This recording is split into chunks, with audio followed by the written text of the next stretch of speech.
ನೋಡಿ, ಈಗ ಮುಖ್ಯವಾಗಿ ಮಂತ್ರಾಲಯಕ್ಕೆ ಬರುವಂಥ ಭಕ್ತರ ಸಂಖ್ಯೆ ಎನ್ನುವಂಥದ್ದು ಗಣನೀಯವಾಗಿ ಜಾಸ್ತಿ ಆಗ್ತಾ ಇದೆ. ಇದಕ್ಕೆ ಕಾರಣ ಅನೇಕ. ರಾಯರ ಅನುಗ್ರಹ ಎಲ್ಲರಿಗೆ ವಿಶೇಷವಾಗಿ ಆಗ್ತಾ ಇದೆ. ರಾಯರನ್ನು ನೋಡಿ ಅವರನ್ನು ಆರಾಧನೆ ಮಾಡಿ ಅವರ ಅನುಗ್ರಹ ಸಂಪಾದಿಸಬೇಕು ಅನ್ನುವಂತಹ ತವಕ. ಜೊತೆಯಲ್ಲಿ ನೆರೆಹೊರೆ ರಾಜ್ಯಗಳು ಆಂಧ್ರ ಮತ್ತು ಕರ್ನಾಟಕ, ತೆಲಂಗಾಣ ರಾಜ್ಯಗಳಲ್ಲಿ ಉಚಿತ ಬಸ್ಸಿನ ಪ್ರಯಾಣದ ವ್ಯವಸ್ಥೆಯನ್ನು ಕೂಡ ಸರ್ಕಾರಗಳು ಮಾಡಿದ್ದಾವೆ. ಈ ಎಲ್ಲದರ ಹಿನ್ನೆಲೆಯಲ್ಲಿ ಮಂತ್ರಾಲಯದಲ್ಲಿ ಅನೇಕ ಸೌಲಭ್ಯಗಳು, ಅಭಿವೃದ್ಧಿ ಇವುಗಳ ಹಿನ್ನೆಲೆಯಲ್ಲಿ ಭಕ್ತರ ಸಂಖ್ಯೆ ಜಾಸ್ತಿ ಆಗ್ತಾ ಇದೆ. ಆದರೆ ವಿಷಯ ಏನಾಗಿದೆ ಅಂತಂದರೆ, ಎಲ್ಲ ಭಕ್ತರು ಕೂಡ ನಾವು ರಜೆ ಶನಿವಾರ ಭಾನುವಾರ ಆ ದಿನ ನಾವು ಹೋದರೆ ನಮ್ಮ ಉದ್ಯೋಗ ಅಥವಾ ನಮ್ಮ ವೃತ್ತಿಗೆ ನಮಗೆ ಅನುಕೂಲವಾಗ್ತದೆ ಅಂಥೇಳಿ ರಜೆ ದಿನಗಳಲ್ಲೇ ಜಾಸ್ತಿ ಬರ್ತಾ ಇದ್ದಾರೆ. ಇದರಿಂದ ಜನರ ಸಂಖ್ಯೆ ದಟ್ಟಣೆ ತುಂಬ ಜಾಸ್ತಿ ಆಗ್ತಾ ಇದೆ. ಮತ್ತು ಬರುವಂಥ ಭಕ್ತರಿಗೆ ನಮ್ಮಲ್ಲಿರುವಂತಹ ವಸತಿ ಸೌಕರ್ಯಗಳನ್ನು ನಾವು ಕಲ್ಪಿಸ್ತಾ ಇದ್ದೇವೆ. ಒಂದು ಉದಾಹರಣೆಗೆ 2000 ಕೊಠಡಿಗಳಿದ್ದರೆ 2000 ಜನಕ್ಕೆ ಕೊಡ್ಬೋದೇ ಹೊರತು 2001 ಜನ ಬಂದರೂ ಕೂಡ ನಾವು ಕೊಠಡಿ ಕೊಡಲಿಕ್ಕೆ ಆಗೋಲ್ಲ. ಆ ಒಂದು ಹಿನ್ನೆಲೆಯಲ್ಲಿ ಸಾಮೂಹಿಕ ವಸತಿ, ಡಾರ್ಮೆಟ್ರಿ ಇತ್ಯಾದಿಗಳನ್ನು ಮೊನ್ನೆ ಆರಾಧನೆಯಿಂದ ಇಲ್ಲಿಯ ತನಕ 5 ಡಾರ್ಮೆಟ್ರಿಗಳನ್ನು ನಾವು ಮಾಡಿದ್ದೇವೆ.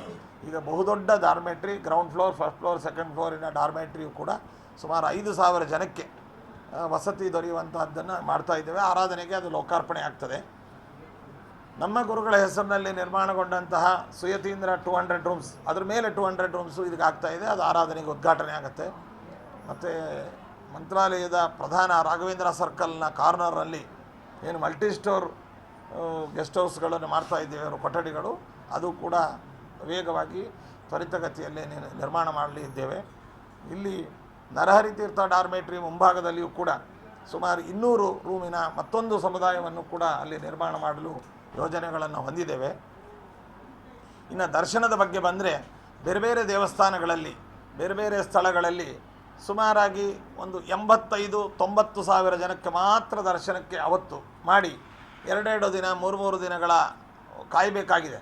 ಆದರೆ ಮಂತ್ರಾಲಯದಲ್ಲಿ ಏನಾಗಿದೆ ಅಂದರೆ, 1 ಲಕ್ಷ ಜನ, 1.5, 2 ಲಕ್ಷ, 3 ಲಕ್ಷ ಜನ ಬಂದರೂ ಕೂಡ ಒಂದೇ ದಿನ ಬೆಳಗ್ಗೆಯಿಂದ ರಾತ್ರಿ ಒಳಗೆ ದರ್ಶನದ ವ್ಯವಸ್ಥೆಯನ್ನು ಮಾಡಿ ಅವರನ್ನು ದರ್ಶನ ಮಾಡಿಸಿ ಕಳಿಸ್ತಾ ಇದ್ದೇವೆ. ಹೀಗಾಗಿ ಭಕ್ತರು ಕೂಡ ಸಹಕರಿಸಬೇಕು. ಬರುವಂಥವರು ಪ್ಲ್ಯಾನ್ ಮಾಡಿಕೊಂಡು ಬರಬೇಕು.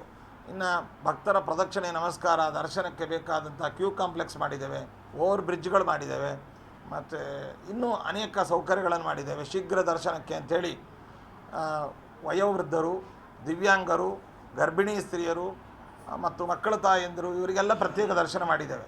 ಸೇವಾಕರ್ತರಿಗೆ ಬೇರೆ ಮಾಡಿದ್ದೇವೆ, ಜನರಲ್ಗೆ ಮಾಡಿದ್ದೇವೆ. ಯಾರಿಗೂ ಕೂಡ ದರ್ಶನಕ್ಕೆ 1 ರೂಪಾಯಿಯನ್ನು ಕೂಡ ಇಲ್ಲಿ ಟೋಕನ್ನು, ಟಿಕೆಟನ್ನು ನಾವು ಮಾಡಿಲ್ಲ.